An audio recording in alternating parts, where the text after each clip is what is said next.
Assalamu alaikum viewers and welcome back to my channel Study Law with Bushra.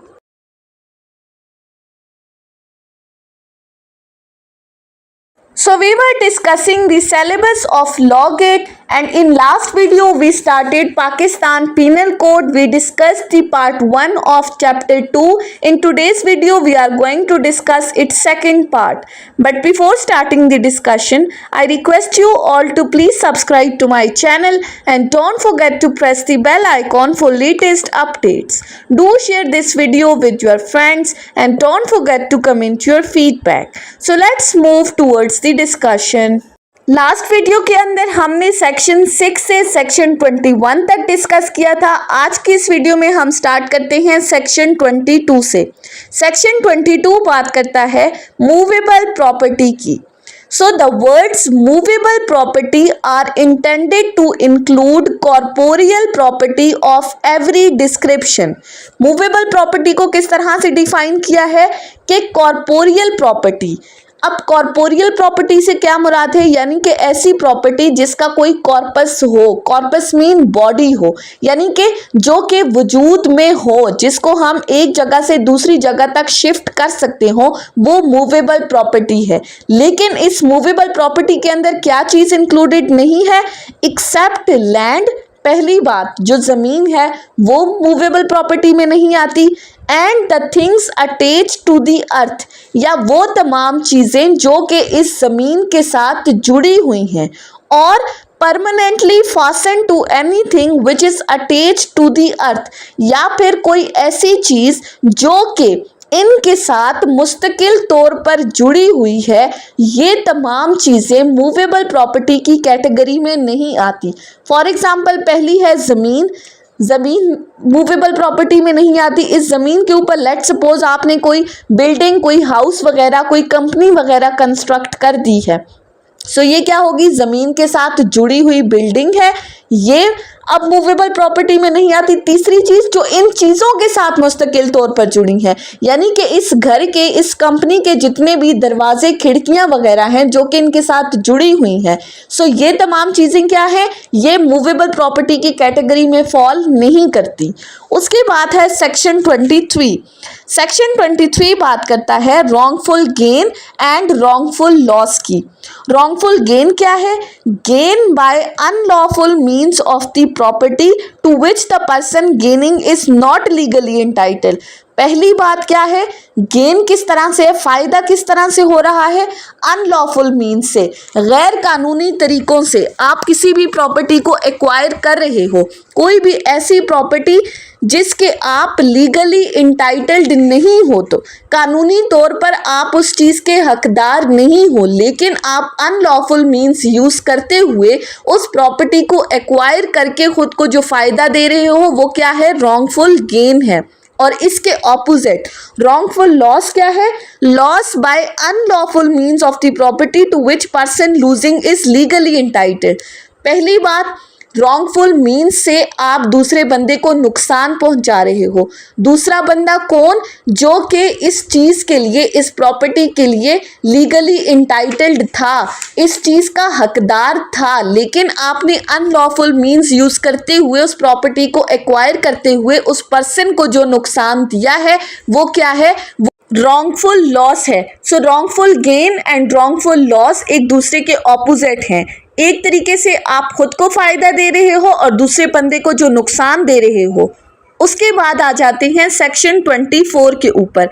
Section 24 बात करता है dishonestly की। अब डिसऑनेस्टली, ये ऑलरेडी हमने डिटेल्स में इसका एक एक सेक्शन एक्सप्लेन किया है। यहाँ पे हम सिर्फ लॉ गेट की हद तक इन चीज़ों को डिस्कस कर रहे हैं। डिसऑनेस्टली क्या है, whoever does anything with the intention of causing wrongful gain to one person and wrongful loss to another person is said to do that thing dishonestly। पहली बात, whoever कोई भी बंदा जो कि कोई काम करता है विद द इंटेंशन, उसकी नीयत है, उसकी मेलाफाइडी इंटेंशन है, वो जानबूझकर कर रहा है। क्या कर रहा है कि किसी एक पर्सन को वो रॉन्गफुल गेन दे रहा है, यानी कि खुद वो फायदा हासिल कर रहा है अनलॉफुल मीन्स से, और दूसरे पर्सन को वो रॉन्गफुल लॉस दे रहा है।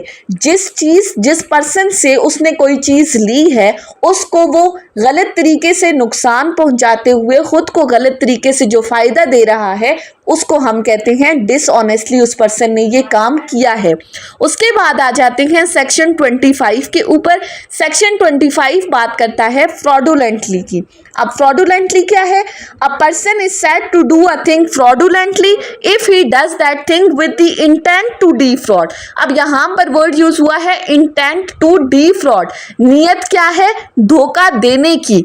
अब एक पर्सन को आप धोखा देने की नीयत से कोई काम कर रहे हो और उस धोखाधड़ी से उस पर्सन को कोई इंजरी कॉज हो रही है, तो दैट मीन्स आपने ये एक्ट किस तरह से परफॉर्म किया है? फ्रॉडुलेंटली। आपकी नीयत क्या थी? धोखा देने की। उसके बाद है सेक्शन 26। सेक्शन 26 कहता है रीजन टू बिलीव। बिलीव करने की कोई रीजन होनी चाहिए। So a person is said to have reason to believe a thing if he has sufficient cause to believe that thing but not otherwise। अब यहाँ पर वर्ड यूज हुआ है sufficient cause।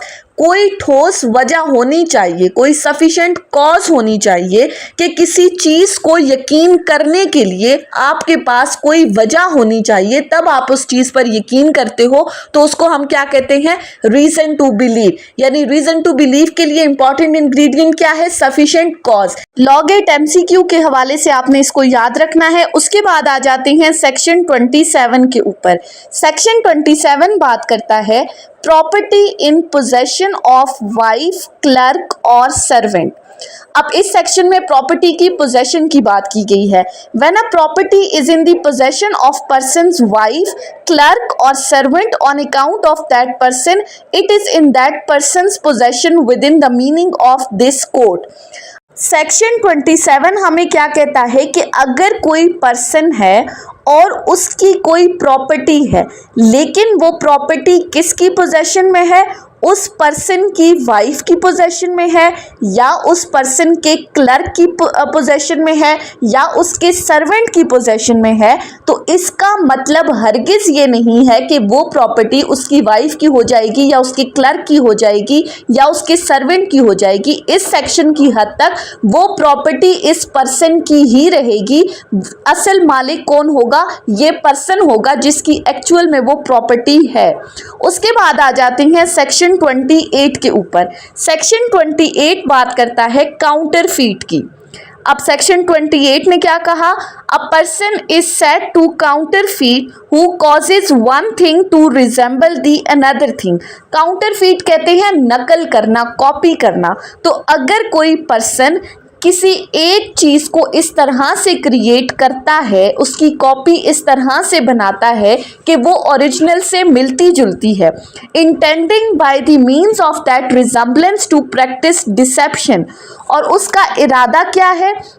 उसने ये रिजेम्बलेंस क्रिएट करके क्या करना है? उसका इरादा है किसी दूसरे पर्सन को धोखा देने का, और knowing it to be likely that the deception will thereby be practice. या अगर उसका इरादा धोखा देने का नहीं है, लेकिन फिर भी आपको नॉलेज है, आपको पता है कि ये किसी पर्सन को धोखा देने के लिए इस्तेमाल हो सकता है, तो उसको हम क्या कहते हैं? वो क्या है? काउंटरफीट है। यानी कि एक पर्सन ने ओरिजिनल की कॉपी इस तरह से बनाई है कि वो ओरिजिनल से मिलती जुलती है। इसको बनाने का मकसद क्या था? कि उसने किसी दूसरे पर्सन को धोखा देना है, उसकी इंटेंशन धोखा देने की है, या अगर धोखा देने की नहीं भी है लेकिन फिर भी उसको पता है कि ये किसी पर्सन को धोखा देने के लिए इस्तेमाल हो सकती है, तो उसको हम कहते हैं वो क्या है? काउंटरफीट है। अब फॉर एग्जाम्पल जो हमारे पास जाली नोट वगैरह तैयार किए जाते हैं, या स्टाम्प पेपर वगैरह नकली बनाए जाते हैं, या कॉइन्स बनाए जाते हैं, सो ये तमाम इस काउंटरफीट की डेफिनेशन के अंडर फॉल करते हैं। उसके बाद आ जाते हैं हम सेक्शन 29 के ऊपर। सेक्शन 29 बात करता है डॉक्यूमेंट की। अब सेक्शन 29 ने डॉक्यूमेंट को किस तरह से डिफाइन किया है? The word document denotes any matter expressed और described upon any substance by means of the letter, figures or marks, or by more than one of those means intending to be used as an evidence of that matter। Section 29 कहता है कि document किस चीज़ को signify कर रहा है, किस चीज़ को इंडिकेट कर रहा है कि कोई भी ऐसा सब्सटेंस या कोई भी ऐसी चीज़ जिसके ऊपर कुछ ना कुछ लिखा हो, आया वो किसी नंबर्स की सूरत में है, कोई मार्क्स आपने कोई लगाए हुए हैं, या लेटर्स की सूरत में उसके ऊपर कुछ लिखा हुआ है जिसको आप सबूत के तौर पर इस्तेमाल कर सकते हैं, वो तमाम चीज़ें डॉक्यूमेंट की डेफिनेशन के अंडर फॉल करती हैं। यानी कि कोई भी ऐसी चीज़ हो सकती है जैसा कि हमारे पास पावर ऑफ अटॉर्नी है, कोई मैप है या प्लान है जिसको एविडेंस के तौर पर यूज़ किया जा सकता है, इसी तरह कोई चेक है, तो ये तमाम क्या है हमारे पास, ये डॉक्यूमेंट्स हैं। उसके बाद आ जाती हैं सेक्शन 30 के ऊपर। सेक्शन 30 भी इसी से मिलता जुलता है। सेक्शन 30 बात करता है वैल्यूएबल सिक्योरिटी की। अब वैल्यूएबल सिक्योरिटी को किस तरह से डिफाइन किया है? The words valuable security denotes a document which is a document by which any legal right is created, extended, transferred, restricted, extinguished or released, or whereby any person acknowledges that he lies under a legal liability or has not a certain legal right। अब section 30 ने क्या कहा? Valuable security से मुराद कोई भी ऐसा document जो कि आपके लीगल राइट्स के साथ लिंक कर रहा है, यानी कि कोई भी ऐसा डॉक्यूमेंट जिसके थ्रू आपका कोई भी लीगल राइट क्रिएट हो रहा है, वो राइट ख़त्म हो रहा है, उस राइट को एक्सटेंड किया जा रहा है, बढ़ाया जा रहा है, उसको रिस्ट्रिक्ट किया जा रहा है, उसको कम किया जा रहा है, या उस राइट को ट्रांसफ़र किया जा रहा है, या फिर कोई भी ऐसा डॉक्यूमेंट जो कि किसी पर्सन्स के ऊपर या बॉडी ऑफ पर्सन्स के ऊपर कोई लीगल लाइबिलिटी क्रिएट कर रहा है, जिसके थ्रू उस पर्सन के ऊपर कोई जिम्मेदारी आयद होती है, तो वो तमाम चीज़ें वैल्यूएबल सिक्योरिटी की डेफिनेशन के अंडर फॉल करती हैं। उसके बाद आ जाती हैं सेक्शन 31 के ऊपर। सेक्शन 31 बात करता है विल की। अब विल से क्या मुराद है? So the words a will denote any testamentary document. Will हम कहते हैं वसीयत को। सो ऐसा इंस्ट्रूमेंट जिसके थ्रू कोई भी person during his life time, वो अपनी ज़िंदगी के अंदर अपनी कोई प्रॉपर्टी किसी और पर्सन को ट्रांसफ़र कर रहा है कि मेरे मरने के बाद मेरी ये प्रॉपर्टी इसको मिलेगी, तो उसको हम क्या कहते हैं? उस इंस्ट्रूमेंट को विल कहा जाता है। उसके बाद आ जाती हैं सेक्शन 32 के ऊपर। सेक्शन 32 बात करता है words referring to acts include illegal omissions. अब इस सेक्शन में क्या कहा गया है? In every part of this code except where a contrary intention appears from the context, the words which refers to acts done extend also to the illegal omission.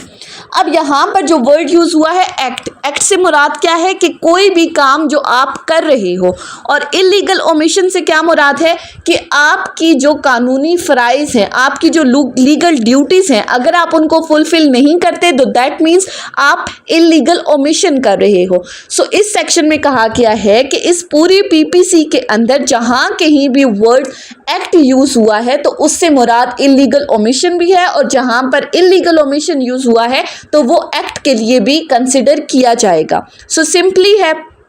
उसके बाद है हमारा सेक्शन 33, जिसने इस एक्ट और ओमिशन को further explain करते हुए कहा है the word act denotes as well as a series of the acts is a single act, and the word omission denotes as well as a series of the omission is a single omission. Section 33 कहता है कि अगर इस पूरी PPC के अंदर जहाँ कहीं भी वर्ड एक्ट यूज हुआ है तो उससे मुराद सिंगल एक्ट नहीं है, बल्कि सीरीज ऑफ द एक्ट्स भी उसमें इंक्लूड होंगे। इसी तरह जहां कहीं पर वर्ड ओमिशन यूज हुआ है तो वो सिंगल ओमिशन नहीं होगा, बल्कि वो सीरीज ऑफ ओमिशन के लिए भी यही वर्ड यूज किया जाएगा। सिंपल सा सेक्शन था। जहां पर एक्ट है तो वो सिंगल एक्ट कंसिडर नहीं होगा, जहां पर ओमिशन है तो वो सिंगल ओमिशन कंसिडर नहीं होगा। सो ये थी हमारी आज की डिस्कशन सेक्शन 22 से सेक्शन 33 के ऊपर। नेक्स्ट वीडियो में हम सेक्शन 34 को डिस्कस करेंगे। सो आई होप कि आपको ये लेक्चर समझ में आया होगा। अगर आपने इस वीडियो को अटेंटिवली सुना है तो अगर आपको ये वीडियो अच्छी लगी है तो इस वीडियो को लाइक करें, कमेंट करें और चैनल को ज़रूर सब्सक्राइब करें। Thank you so much for watching this video. Till then, अल्लाह हाफिज़।